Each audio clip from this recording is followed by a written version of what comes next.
हम लोग देखेंगे कि कैपेसिटर क्या होता है।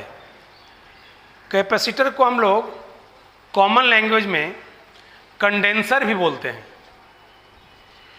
तो सबसे पहले हम लोग कैपेसिटर जानने के पहले कैपेसिटी को समझेंगे और कैपेसिटी को समझने के बाद फिर हम लोग एक आइसोलेटेड कंडक्टर की कैपेसिटी कैलकुलेट करेंगे। उसके बाद हम लोग कैपेसिटर को समझेंगे, वो ज़्यादा अच्छा रहेगा। तो हम लोग लिखेंगे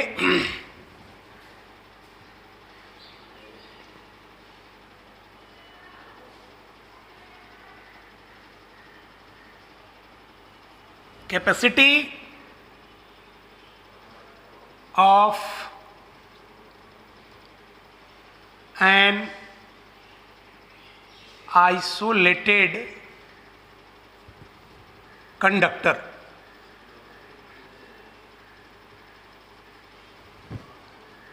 अगर कोई कंडक्टर है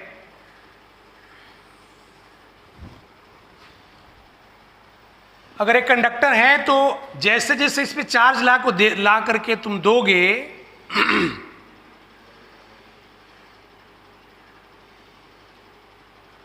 इसका पोटेंशियल इंक्रीज करेगा। इसका पोटेंशियल क्या होगा? इंक्रीज करेगा। तो हम लोग लिख सकते हैं कि V directly proportional to Q मतलब कि जैसे जैसे इस पे हम चार्ज ला करके देते जाएंगे वैसे वैसे इस कंडक्टर का जो पोटेंशियल है वो बढ़ता जाएगा। और जब पोटेंशियल बढ़ता जाएगा तो इसको हम लोग प्रोपोर्शनलिटी साइन को रिमूव करेंगे और तब इसको लिखेंगे V equal 1/C multiply Q।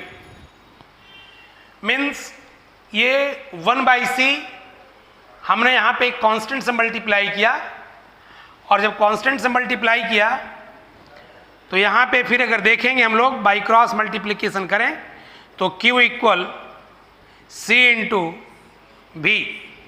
C, यही C जो है C is called capacitance. C is called capacitance.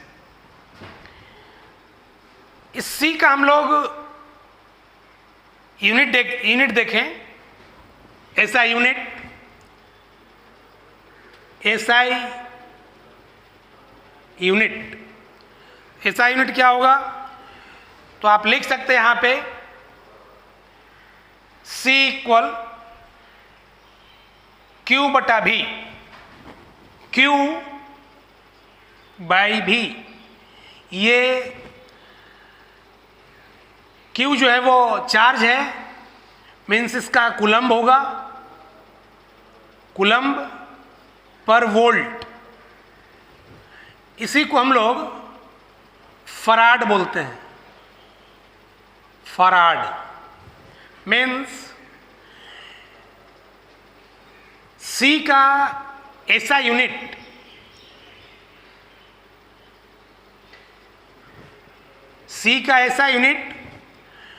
Coulomb पर वोल्ट या फिर फराड। कैपेसिटेंस का ये यूनिट हुआ। हम कैपेसिटेंस के डायमेंशन को निकाल लें। डायमेंशन ऑफ C, आप देखिए फॉर्मूला से Q बाई V, Q का मतलब I into T, I into T divide by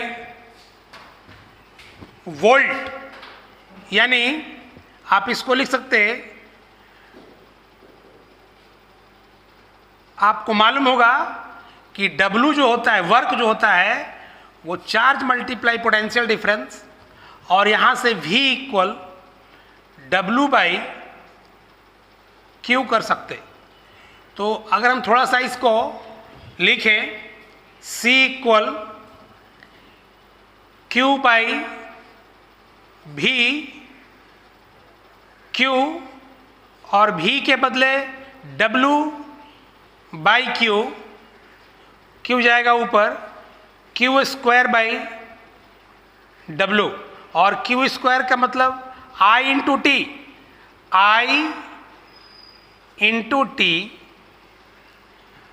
तो I का हम लोग करंट, और ये 2 पावर हो जाएगा T2, और नीचे वर्क है, तो वर्क का डायमेंशन आपको मालूम था ML2 T-2।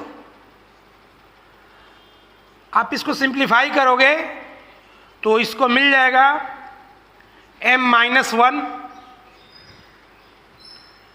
L-2 T, ये ऊपर जाएगा और बेस सेम है तो पावर घटेगा, T power 4 M-1 L-2 T power 4 I2। ये हमारा कैपेसिटेंस का डायमेंशन होगा। हम लोग यहाँ पे देख रहे हैं कि किसी भी आइसोलेटेड कंडक्टर के ऊपर जैसे जैसे हम लोग चार्ज को ला करके रखेंगे उसका पोटेंशियल बढ़ता है, और पोटेंशियल बढ़ता है, यहीं से हम कैपेसिटेंस की बात करते हैं। हम कैलकुलेट करेंगे capacitance of an isolated spherical conductor, capacitance of an isolated spherical conductor।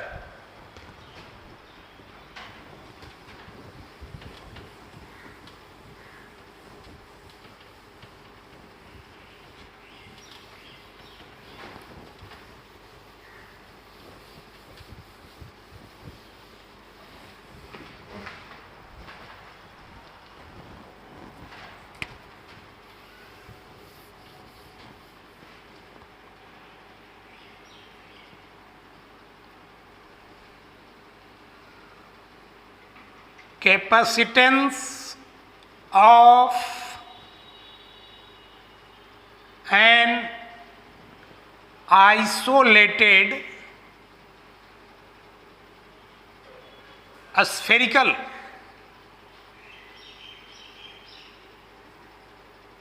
conductor।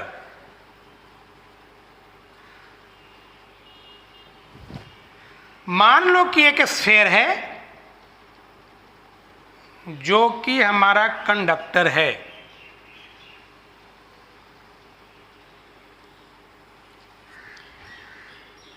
ये इसका रेडियस है।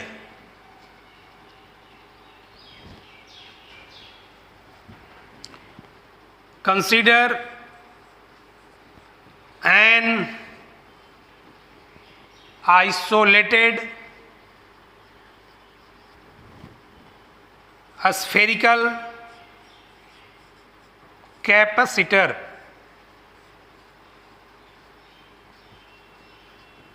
इस पे हमने Q चार्ज दिया,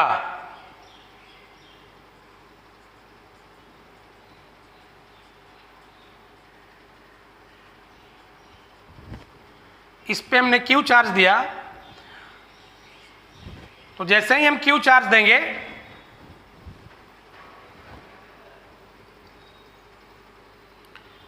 इसका पोटेंशियल इंक्रीज करेगा। जब पोटेंशियल इंक्रीज करेगा, सिंस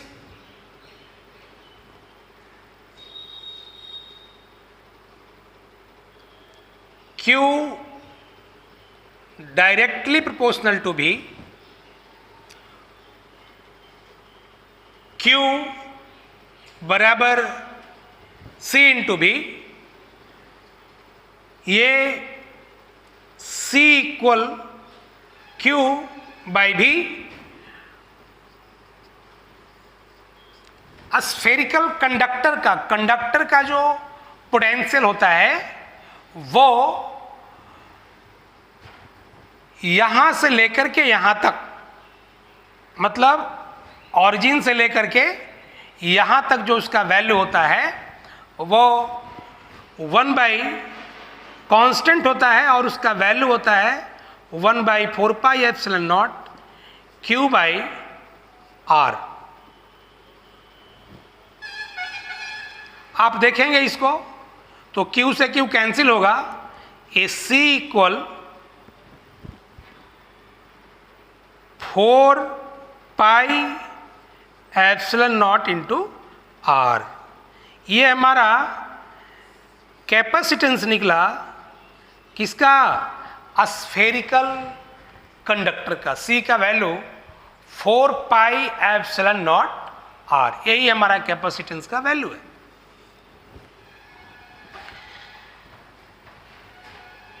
अगर दो आइडेंटिकल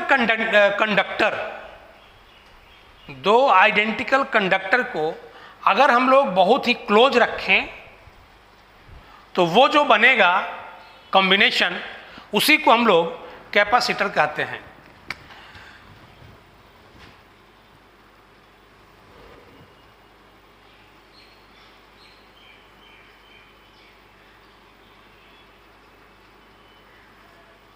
इसको डिफाइन करेंगे बड़ा सिंपल तरीके से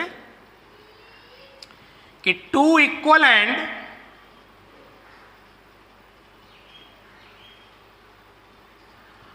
oppositely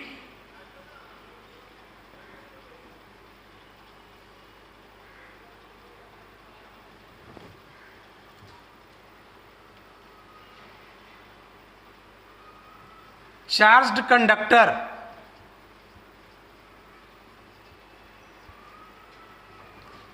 placed very close to each other called capacitor।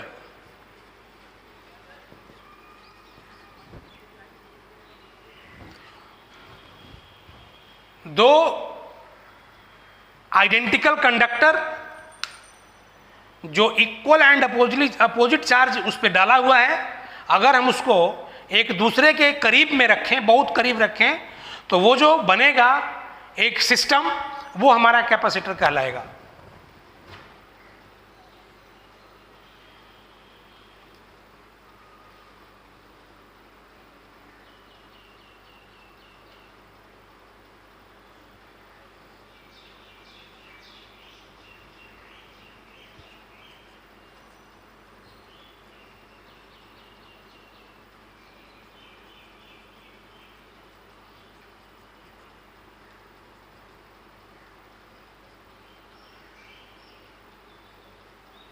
ये हमारा कैपेसिटर है, प्लस Q माइनस Q। दो equal and opposite charged conductor को अगर हम लोग एक दूसरे के बहुत ही करीब रख दें तो ये जो हमारा सिस्टम है, इसी को हम लोग कैपेसिटर कहते हैं। ये जो कैपेसिटर है वो एक डिवाइस है, वो चार्ज एंड एनर्जी को स्टोर करता है। चार्ज एंड एनर्जी को स्टोर करता है। तो ये चार्ज और एनर्जी स्टोर करता है। इस आइसोलेटेड कंडक्टर की तुलना में अगर हम इस आइसोलेटेड कंडक्टर के साथ इसको कंपेयर करें, और कंपेयर किस चीज का? चार्ज का और एनर्जी का, तो ये जो है वो ज्यादा चार्ज भी रखेगा और एनर्जी भी रखेगा इस आइसोलेटेड कंडक्टर के रिस्पेक्ट में। तो इसको हम लोग दूसरे शब्दों में कह सकते हैं इसको कि कैपेसिटर जो है वो एक चार्ज स्टोरिंग डिवाइस है जो एक आइसोलेटेड कंडक्टर की तुलना में ज़्यादा चार्ज भी रखेगा और एनर्जी भी स्टोर करेगा। तो इसको हम लिख सकते हैं बहुत ही सिंपल लैंग्वेज में कि एक capacitor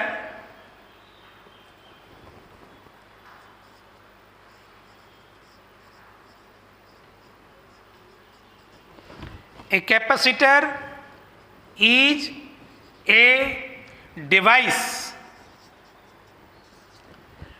which store more charge and energy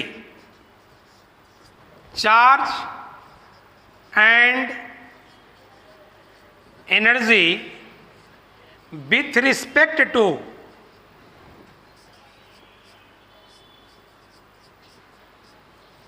an isolated conductor.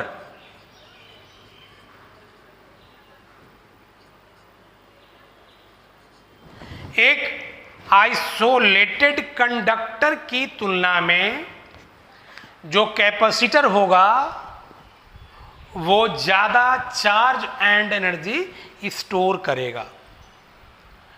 तो इसी को हम लोग कंडेंसर भी बोलते हैं। हम लोग को पढ़ना है टाइप्स ऑफ कैपेसिटर, और टाइप्स ऑफ कैपेसिटर में कैपेसिटर तीन तरह का है। एक है पैरेलल प्लेट कैपेसिटर, दूसरा स्फेरिकल प्लेट कैपेसिटर, तीसरा सिलिंड्रिकल प्लेट कैपेसिटर। हमको हर एक केस में कैपेसिटेंस का वैल्यू कैलकुलेट करना है।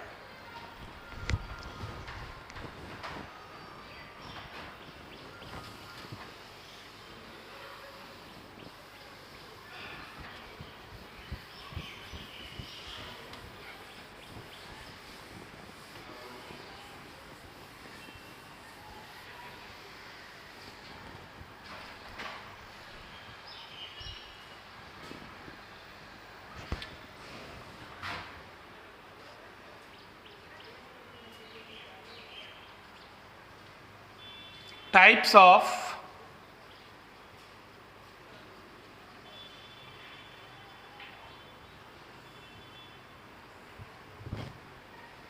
कैपेसिटर।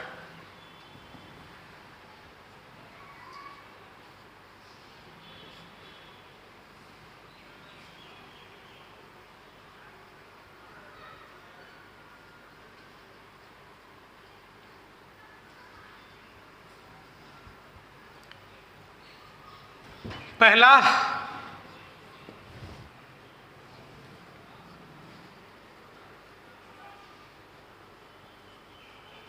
पैरेलल प्लेट कैपेसिटर, दूसरा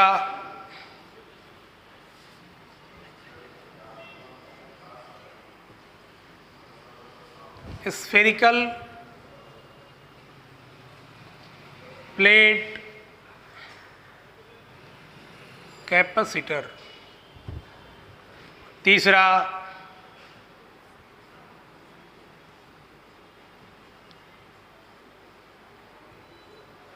सिलिंड्रिकल प्लेट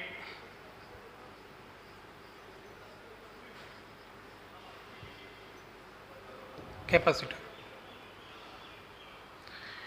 इन तीनों केस में कैपेसिटेंस का वैल्यू डिराइव करेंगे और उसके बाद हम फिर उस पे बेस्ड न्यूमेरिकल्स क्वेश्चंस कराएंगे। कैलकुलेशन ऑफ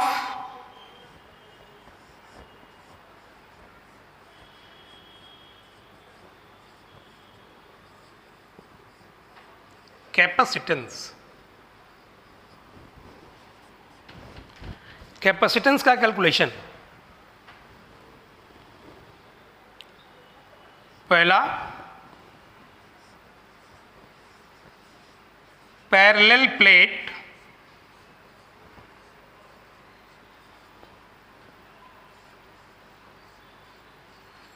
कैपेसिटर,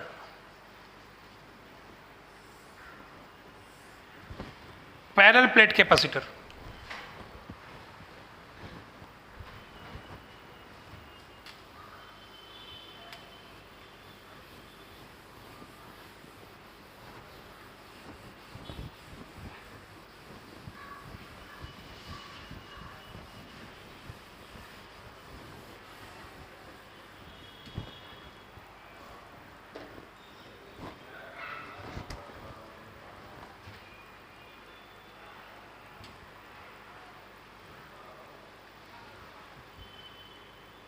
ये हमारा एक प्लेट है,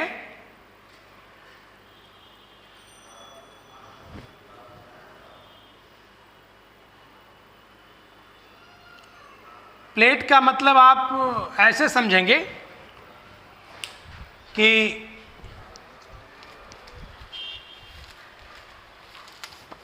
इस तरह का एक प्लेट है जो ऐसे रखा हुआ है, और एक दूसरा प्लेट जो कि ऐसे रखा रहेगा। मतलब ये प्लेट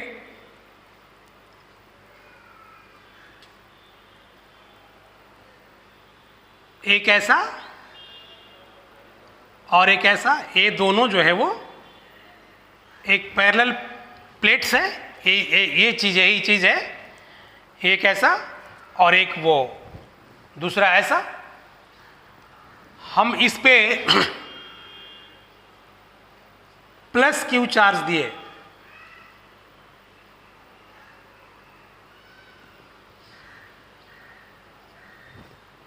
और इस पे हम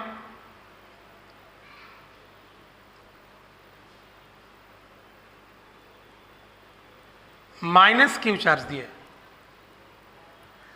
अब आप कहिएगा चार्ज तो देंगे वो इधर ही जाएगा, इधर क्यों नहीं रहेगा? तो इधर चार्ज का हम लोग देखते हैं कि जितना आप चार्ज दोगे वो चार्ज जो होगा वो इस साइड में ही रहेगा, इस साइड में ही रहेगा, और इस प्लेट के इस साइड में रहेगा। इस पे चार्ज जीरो आएगा, मतलब इधर चार्ज जीरो आएगा, और इस पे चार्ज जीरो आएगा। कहने का सिंपल मतलब यही है। तो हम इसको इस तरीके से देख सकते हैं कि दो पैरेलल प्लेट कैपेसिटर है। अब जब प्लेट है तो उसका प्लेट का तो एरिया होगा ना, तो वो हमारा एक प्लेट जो पैरेलल प्लेट कैपेसिटर है, मान लो कि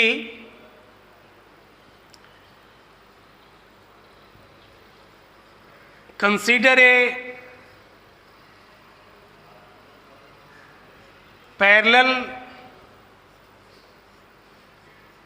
plate capacitor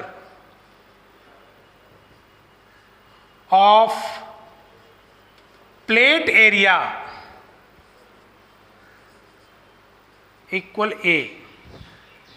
इन दोनों के बीच हमने सेपरेशन D दिया है।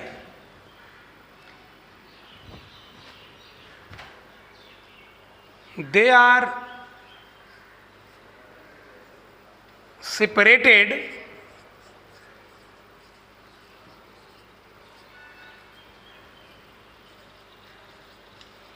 by distance D।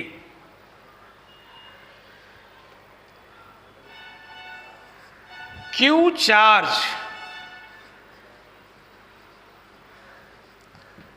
is given to one of the plate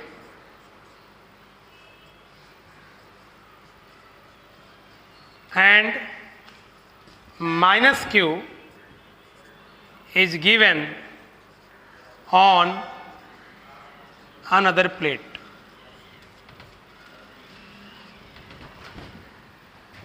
इस पे प्लस क्यू चार्ज दिया गया, इस पे माइनस क्यू चार्ज दिया गया। हम चाहते हैं कि इस पैरेलल प्लेट कैपेसिटर का कैपेसिटेंस कैलकुलेट करें। तो अब क्या करना होगा कि कैपेसिटेंस का जो फॉर्मूला है C इक्वल क्यू बाई भी। तो Q तो मुझे मालूम है, चार्ज मालूम है, Q दिया हुआ है। इन दोनों प्लेट के बीच पोटेंशियल डिफरेंस निकाल लेंगे तो हमारा कैपेसिटेंस निकालना आसान होगा। तो इन दोनों प्लेट के बीच पोटेंशियल कैसे निकलेगा, इसके लिए हम लोग जो प्रोसेस अपनाएंगे वो इसके बीच सबसे पहले इलेक्ट्रिक फील्ड कैलकुलेट कर लेंगे और इलेक्ट्रिक फील्ड कैलकुलेट करके इलेक्ट्रिक फील्ड और पोटेंशियल के बीच जो संबंध था उसको यूज करेंगे और यूज करने के बाद इन दोनों प्लेट के बीच का पोटेंशियल हम कैलकुलेट कर लेंगे। तो इसको हम लिख सकते हैं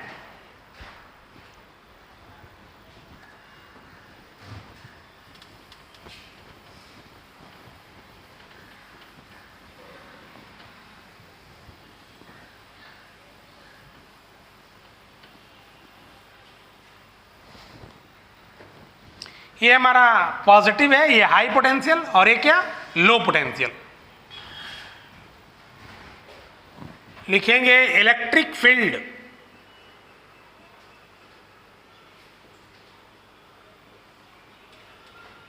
between the plates of the capacitor. Electric field निकालना है, तो अगर इलेक्ट्रिक फील्ड निकालना है तो ये मान लो कि ये पॉइंट है कहीं, ये पॉइंट इसके लिए ये जो हमारा प्लेट है इस पॉइंट के लिए इनफाइनाइट सीट की तरह बिहेव करेगा, और जब इनफाइनाइट सीट की तरह बिहेव करेगा तो इनफाइनाइट सीट के बगल में इलेक्ट्रिक फील्ड का वैल्यू होता है सिग्मा बाई 2 एप्सिलॉन नॉट। इस प्लेट की वजह से और इस प्लेट की वजह से इतना ही होगा, तो फिर कितना, सिग्मा बाई 2 एप्सिलॉन नॉट। और डायरेक्शन अगर देखा जाए तो इस डायरेक्शन में इलेक्ट्रिक फील्ड होगा। पॉजिटिव चार्ज को रखिए, टेस्ट चार्ज को, ये क्या करेगा, ये रिपेल करेगा, और ये क्या करेगा, अट्रैक्ट करेगा। इसलिए इसके बीच में इलेक्ट्रिक फील्ड होगा वो sigma by 2 epsilon naught plus sigma by 2 epsilon naught, इन दोनों का सम होगा, और ये जोड़ोगे तो ई का वैल्यू आ जाएगा सिग्मा बाई एप्सिलॉन नॉट। तो लिख सकते हैं आप कि electric field between the plates of capacitor E equal sigma by 2 epsilon naught plus sigma by 2 epsilon naught, और वो from positive plate to negative plate, direction यही होगा। E equal sigma by epsilon naught, ये magnitude लिखा हमने, और अगर direction की बात करें तो हम लोग को लिख सकते हैं E equal sigma by epsilon naught from positive plate to negative plate, positive plate से नेगेटिव प्लेट की तरफ होगा। ये जो वैल्यू है वो यूनिफॉर्म है, कांस्टेंट है, तो हम लोग सिंपल फॉर्मूला लगा सकते हैं using V equal E into D. जब इलेक्ट्रिक फील्ड यूनिफॉर्म होता है तो last conclusion V equal to E D आता है। ऐसे हम जनरल तरीके से भी इसको करके दिखा देते हैं। तो V इक्वल E कितना है, sigma by epsilon naught into D. Since C equal Q by B, हम लोग क्या करेंगे, Q मालूम है, B का वैल्यू जस्ट निकाले हैं sigma by epsilon naught into D. ये ऊपर जाएगा एप्सिलॉन नॉट, ये C equal Q epsilon naught divide by sigma into D. C equal Q epsilon naught, sigma मतलब चार्ज बटा area, charge by area multiply D, A जाएगा ऊपर, Q Q cancel होगा, C equal epsilon naught into A by D. ये हमारा parallel plate capacitor का capacitance calculate हो गया।